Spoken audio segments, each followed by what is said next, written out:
ইদানিং সবাইকে দেখছি কলিজা ঠান্ডা করার পুডিং বানাচ্ছে। এই ধরেন ডাবের পুডিং, তরমুজের পুডিং। যদিও ডাব বা তরমুজের পুডিং আমার কখনোই ভালো লাগে না। আমার কলিজা ঠান্ডা করতে হলে ডিমের এই পুডিংটাই যথেষ্ট। হে এভরিওয়ান, আসসালামু আলাইকুম, welcome back to my new another cooking video. আজকে আপনাদের সাথে কি শেয়ার করতে যাচ্ছি আপনারা তো দেখেই বুঝতে পারছেন। আর এটা এত পারফেক্টলি হয়েছিল আর এত বেশি সুস্বাদু ছিল যে আপনাদের সাথে শেয়ার না করে পারলাম না। আগে আপনারা বলুন আপনারা কেমন আছেন? আমি তো আলহামদুলিল্লাহ অনেক বেশি ভালো আছি। আর চলুন বেশি দেরি না করে এই পুডিংটা আমি কিভাবে বানিয়েছি আপনাদের সাথে শেয়ার করি। আমি প্রথমত চুলায় একটা হাঁড়ি বসিয়ে দিয়েছি আর পরিমাণ মতো এখানে চিনি দিয়ে দিয়েছি আর অল্প পরিমাণ এখানে পানি দিয়ে আমি এটা ক্যারামেল বানিয়ে নিব। আর ক্যারামেল বানানোটা আপনারা তো জানেনই, অনেক সতর্ক অবলম্বন করে বানাতে হয়। আর বেশি পুড়ে গেলে তিতো হয়ে যায়, আবার হালকা হলেও দেখতে ভালো হয় না। আপনারা দেখে বুঝতে পারছেন যে আমি কোন পর্যায়ে নামিয়ে নিয়েছি। আর যেটার ভিতরে আমি পুডিংটা বানাবো সেখানেই ঢেলে দিয়েছি। তারপর ঠান্ডা হওয়ার জন্য ওয়েট করব কিছুক্ষণ। ওই দিক দিয়ে ঠান্ডা হতে থাক আর এই দিক দিয়ে আমি ওই হাঁড়িতেই পানি দিয়ে দিয়েছি পরিমাণ মতো। আমি কি পরিমাণে পুডিং খাবো সেই পরিমাণে পানি দিয়েছি। আর যেহেতু গুঁড়ো দুধ দিয়ে আমি পুডিংটা বানাবো, এখানে পরিমাণ মতো গুঁড়ো দুধ দিয়ে দিয়েছি। আপনারা যদি বেশি পরিমাণে বানাতে চান বেশি পরিমাণে পানি দিবেন, বেশি পরিমাণে দুধ দিবেন। আমি যেহেতু খুব কম পরিমাণেই বানাবো যার কারণে কম দিয়েছি। দুধটা খুব ভালোভাবে আমি জ্বালিয়ে নিয়েছি, নিয়ে ওই দিক দিয়ে ঠান্ডা হতে রেখে দিয়েছি। আর এদিক দিয়ে আমি 2টা ডিম নিয়েছি। 2টা ডিমের ভিতরে এখানে আমি দিয়ে দিব পরিমাণ মতো চিনি। আপনারা যদি মিষ্টির পরিমাণটা একটু বেশি খান আর একটু বাড়িয়ে দিতে পারেন। এখন এই ডিমের সাথে চিনিটা খুব ভালোভাবে ফিটিয়ে নিব যেই পর্যন্ত চিনি গলে না যাচ্ছে।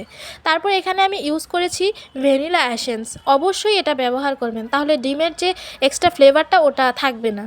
তারপর দুধ ঠান্ডা হয়ে যাওয়ার পর এই পর্যায়ে আমি ডিমটা এর ভিতরে অ্যাড করে দিয়েছি, করে আবারও ভালোভাবে মিক্সড করে নিব।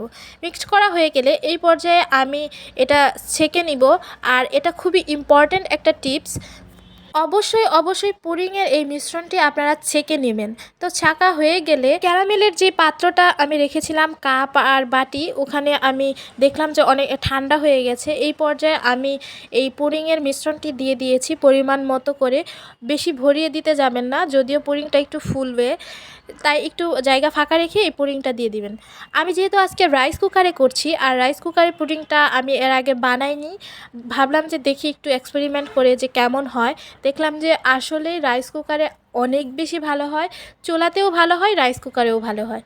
তো দেখলাম যে এই পর্যায়ে যে হয়ে এসেছে কি না, তো কাঠি দিয়ে টেস্ট করার পরে দেখলাম যে হয়ে গেছে।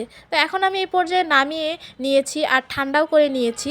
এখন আপনাদের দেখাবো যে এই পুডিংটা কেমন হয়েছে। আগে আমি আরও অনেকবার পুডিং বানিয়েছিলাম, তবে এইবারের এই পুডিংটা এত পারফেক্টলি হয়েছে আর এত বেশি মজার ছিল। আমি কিন্তু পুডিংটা অনেক বেশি পছন্দ করি। আপনারা কে কে আছেন জানাবেন যে পুডিং পছন্দ করেন কিনা। দেখেন জাস্ট ওয়াও, লুকিংটা যেমন ছিল খেতে আরও বেশি মজার ছিল। আপনারা বাসায় কে কে ট্রাই করেছেন এই রেসিপি ফলো করে অবশ্যই কিন্তু কমেন্ট করবেন। আর এই পুডিংটা যখন বানাবেন অবশ্যই মেজারমেন্ট ঠিক রাখবেন। মেজারমেন্ট ঠিক না রাখলে পুডিং বানানো যতটা ইজি ততটা কঠিন। অনেকেই এই পুডিংটা পারফেক্টলি বানাতে পারে না এত ইজি রেসিপি হওয়ার পরেও। আপনারা চেষ্টা করবেন মেজারমেন্টগুলো ঠিক রাখার জন্য। এই পুডিংয়ের রেসিপিটা বাচ্চারা থেকে শুরু করে বড়রা অনেকেই আছে যারা অনেক বেশি পছন্দ করে।